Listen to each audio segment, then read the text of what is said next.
Las Vegas Strip, the MGM Grand Casino, March 22nd, 2018, 3:45 a.m. In the pre-dawn darkness that blankets Las Vegas between the last desperate gamblers and the first optimistic tourists, security cameras capture what appears to be routine casino operations. An armored truck idles in the loading bay beneath the casino's main tower, its steel-plated bulk dwarfing the security guards who wheel heavy canvas bags from the building's counting rooms. The guards move with practiced efficiency, loading millions in cash proceeds from another profitable night of gaming.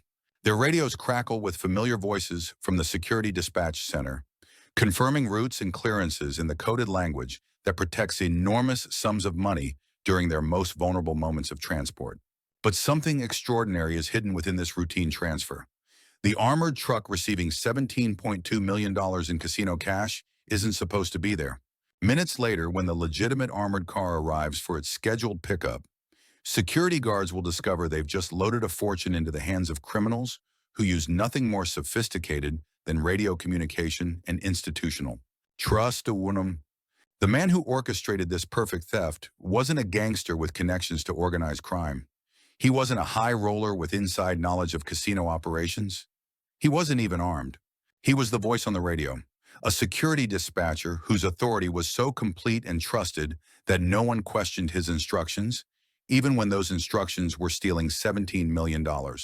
Before we dive into how a casino employee turned his access to communication systems into one of the most audacious heists in Las Vegas history, make sure to hit that like button and drop a comment below.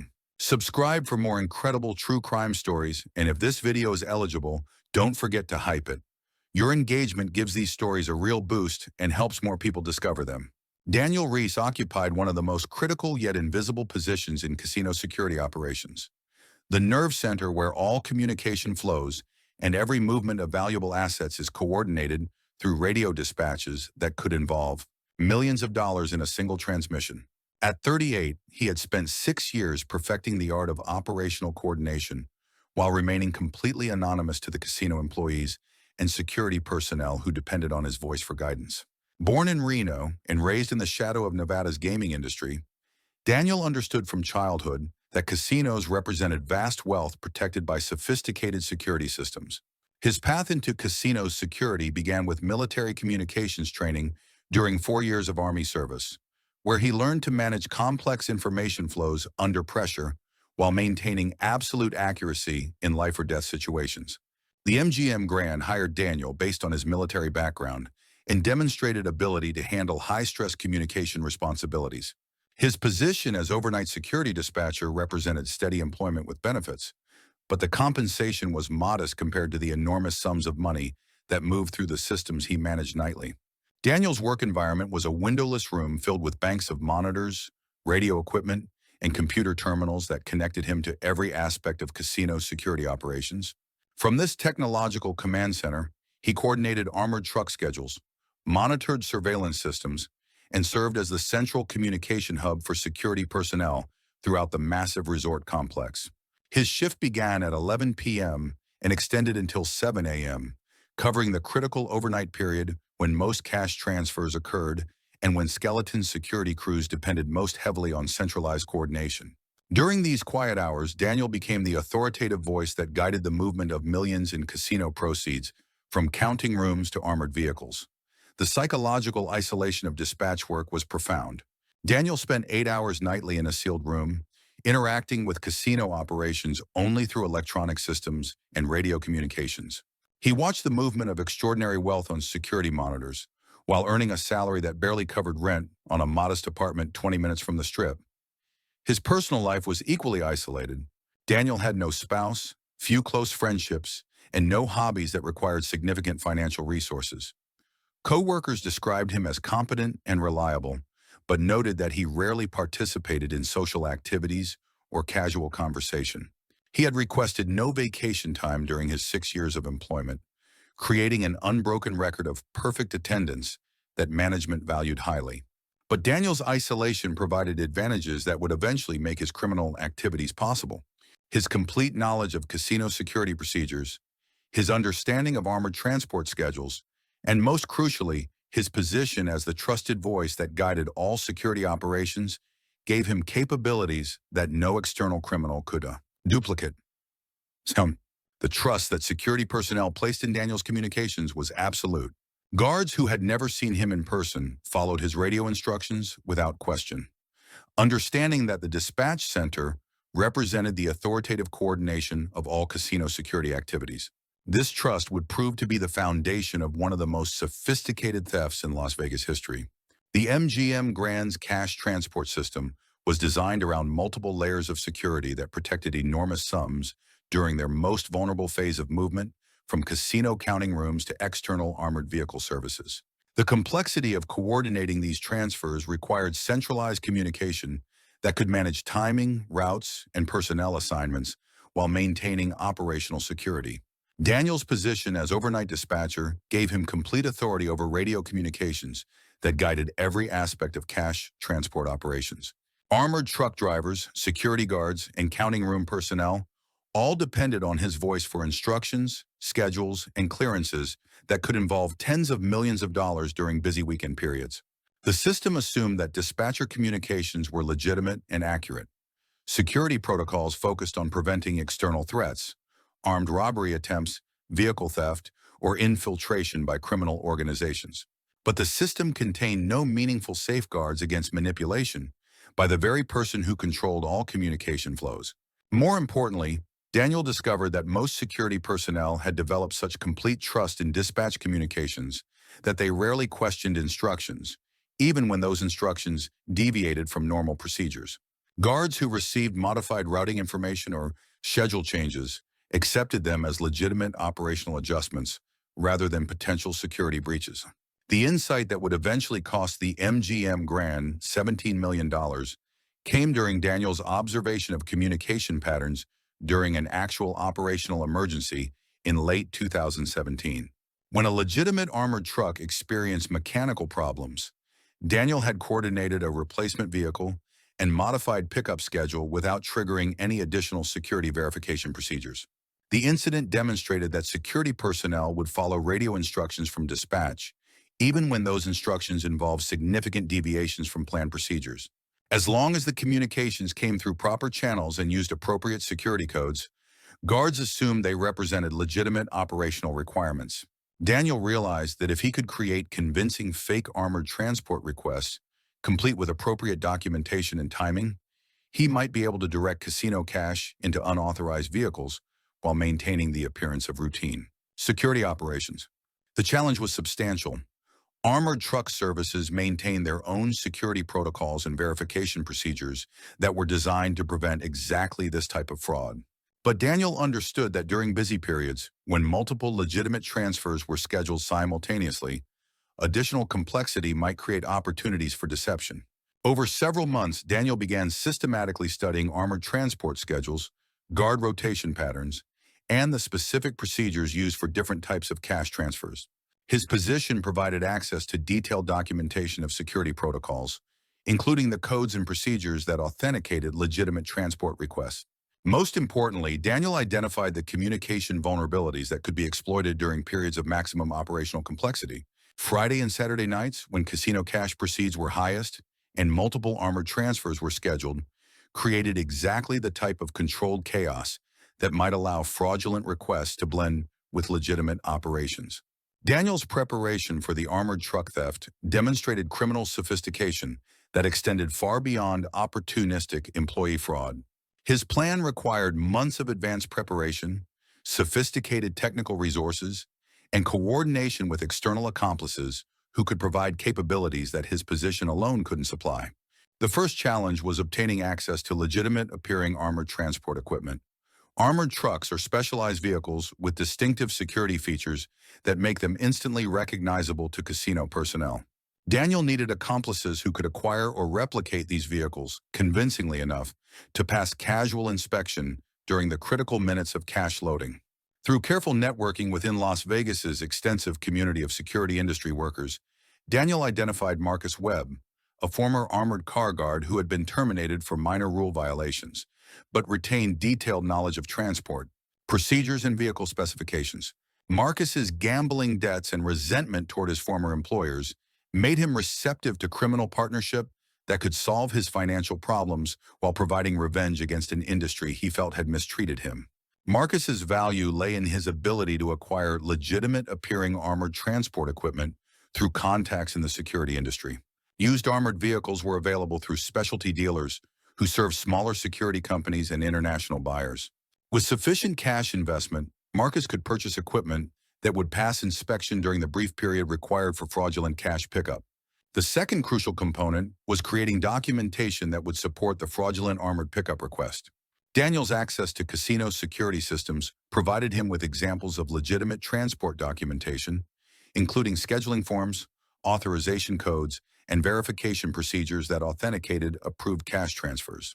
Daniel spent weeks creating a comprehensive fictional transport request, complete with forged authorization signatures, fabricated scheduling justifications, and backup documentation that would support the appearance of legitimate operational modification.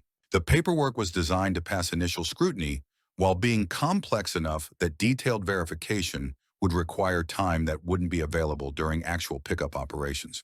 The timing component was perhaps the most critical aspect of Daniel's plan. The fraudulent pickup needed to occur during a period when legitimate armored transfers were scheduled, providing cover for additional vehicle activity while ensuring that security personnel would be focused on managing multiple simultaneous operations rather than scrutinizing individual transfers. Daniel identified March 22, 2018, as the optimal date for his theft attempt.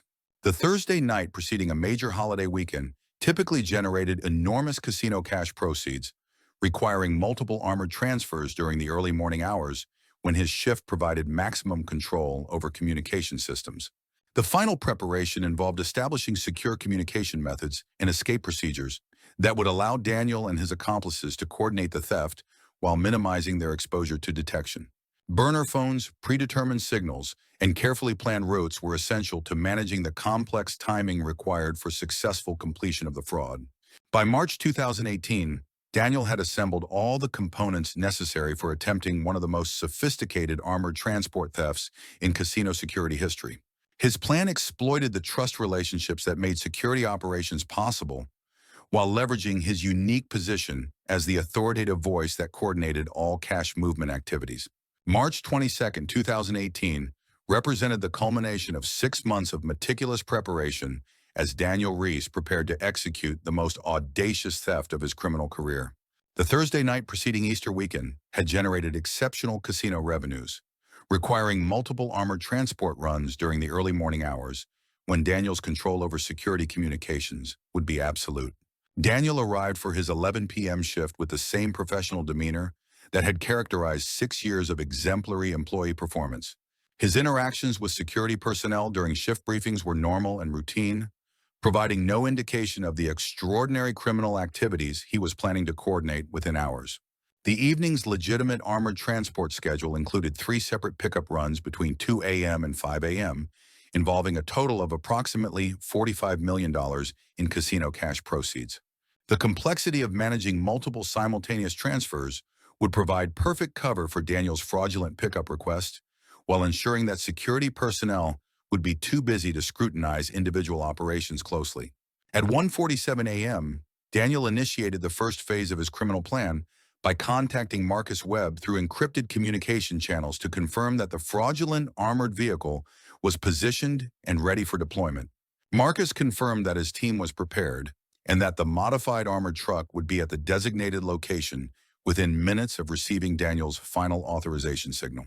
The fraudulent transport documentation had been prepared weeks earlier and was stored in Daniel's workstation, ready for insertion into legitimate operational logs at the appropriate moment.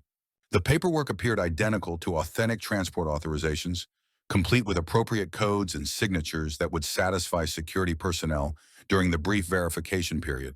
At 2:23 a.m., as security guards were preparing for the evening's first legitimate armored pickup, Daniel inserted his fraudulent transport request into the operational schedule.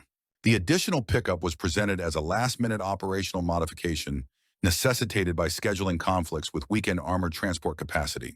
Daniel's radio communications to security personnel were calm and professional, using the same authoritative tone that had guided thousands of legitimate operations over 6 years. His instructions for the additional pickup were presented as routine operational adjustments rather than extraordinary requests that might trigger additional scrutiny. Security Team Alpha, be advised Route C has been redirected to Bay 4 for immediate pickup. Confirm drop authorization and proceed with standard loading procedures. Daniel announced through the radio system that connected him to guards throughout the casino complex. The security team acknowledged Daniel's instructions without question, understanding that dispatch communications represented legitimate operational coordination.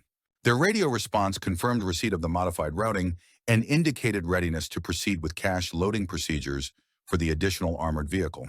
At 2:41 a.m., Marcus Webb's fraudulent armored truck arrived at the designated loading bay with timing that appeared perfectly coordinated with legitimate casino operations. The vehicle's appearance was indistinguishable from authentic armored transport equipment, complete with appropriate markings, security features, and professional-looking crew members. Security guards followed their standard procedures for verifying armored transport credentials, checking identification documents and authorization codes that Daniel had provided through his fraudulent documentation. The verification process was brief and routine, designed for efficiency rather than detailed scrutiny of documents that appeared legitimate. The cache loading process took approximately 7 minutes, with security personnel transferring $17.2 million in canvas bags from the casino's counting rooms to the fraudulent armored vehicle. The guards' behavior was professional and efficient, following procedures they had practiced thousands of times during legitimate transport operations. At 2:48 a.m., the fraudulent armored truck departed the MGM Grand Loading Bay, carrying one of the largest cash thefts in Las Vegas casino history. Daniel's radio communications during the departure were routine and professional, confirming completion of the pickup and authorizing the vehicle's exit from casino property. The fraudulent transport had been completed with perfect operational security, appearing to all observers as a legitimate armored pickup, coordinated through proper channels with appropriate authorization. No security alerts were triggered, no additional verification was requested, and no unusual activity was reported through any casino monitoring systems. At 3:52 a.m., when the legitimate armored truck arrived for its scheduled pickup of the same cash that had been stolen an hour earlier, security guards discovered that they had no money to load. The discovery triggered immediate security alerts and launched what would become one of the most intensive criminal investigations in Nevada gaming history. The discovery that $17.2 million in casino cash had vanished during what appeared to be a legitimate armored transport operation sent shockwaves through the MGM Grand Security Command structure and triggered immediate escalation to federal law enforcement agencies specializing in major financial crimes. Initial confusion centered on the apparent impossibility of the theft. Casino security logs showed that proper authorization had been received for the additional armored pickup, appropriate verification procedures had been followed, and no security alerts had been triggered during the cash transfer process. The theft appeared to have been accomplished through legitimate operational channels rather than external criminal activity. But detailed investigation of Daniel's dispatch logs revealed inconsistencies that transformed confusion into criminal investigation. The additional armored pickup that had carried away $17 million wasn't supported by authentic authorization from armored transport companies, casino management, or regulatory agencies that oversee cash transfer operations. More damaging was the discovery that Daniel Reese had disappeared as completely as the money he had stolen. His workstation was found wiped clean of all electronic records, with computer hard drives physically destroyed and communication equipment disabled. The thoroughness of the evidence destruction demonstrated advanced planning and criminal sophistication that exceeded typical employee theft cases. Daniel's apartment was found abandoned but orderly, with personal belongings removed and no signs of hasty departure. Financial records revealed that he had been systematically liquidating small assets and converting them to cash over several months, suggesting preparation for permanent departure rather than temporary flight from criminal prosecution. The FBI's investigation quickly identified Marcus Webb as a potential accomplice when agents discovered that the fraudulent armored vehicle had been purchased through a shell company connected to Marcus's financial transactions. Marcus's cooperation with investigators, secured through plea negotiations, revealed the full scope of the criminal conspiracy. Marcus's testimony described months of preparation required to acquire convincing armored transport equipment, create fraudulent documentation, and coordinate timing with Daniel's manipulation of casino security communications. His detailed cooperation provided crucial evidence about the theft methodology, while confirming that Daniel had been the criminal mastermind who conceived and directed the entire operation. The fraudulent armored truck was found abandoned in the Nevada desert, approximately 60 miles from Las Vegas, stripped of identifying features and any evidence of its cargo's destination. Forensic analysis revealed that the vehicle had been systematically cleaned and all potential evidence eliminated through professional techniques that suggested criminal expertise beyond what Daniel and Marcus appeared to possess. Investigation of Daniel's communication records revealed his use of encrypted messaging systems and burner phones to coordinate with accomplices, but the technical sophistication of his operational security made it impossible to trace his activities. Beyond the immediate theft, the communication networks had been systematically dismantled, leaving investigators with no leads about Daniel's location or future plans. Border surveillance and financial monitoring systems were activated throughout the southwestern United States, but no evidence emerged that Daniel had attempted to cross international boundaries using his authentic identity. Intelligence analysis suggested that he had likely acquired sophisticated false documentation that would allow long-term residence under an assumed identity. The $17.2 million in stolen cash has never been recovered or traced through any legitimate financial system. The bill's serial numbers were distributed to financial institutions worldwide, but no evidence of their circulation has ever been detected despite comprehensive monitoring efforts.